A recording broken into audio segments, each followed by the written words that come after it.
বন্ধু আমার খেলতে খেলতে খুব ভয় করছে। বন্ধু কোনো ভয় নেই, আমরা দুজনে তো আছি। মনে হয় ঘর থেকে আওয়াজ আসছে। বন্ধু এই ঘর থেকে।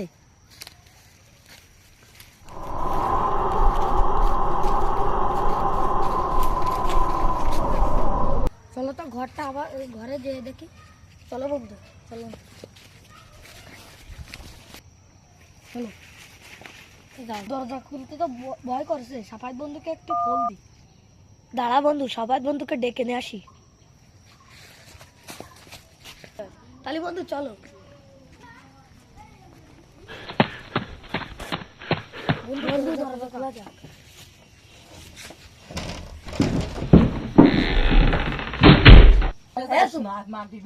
বন্ধু এখানে কিছু নড়ছে।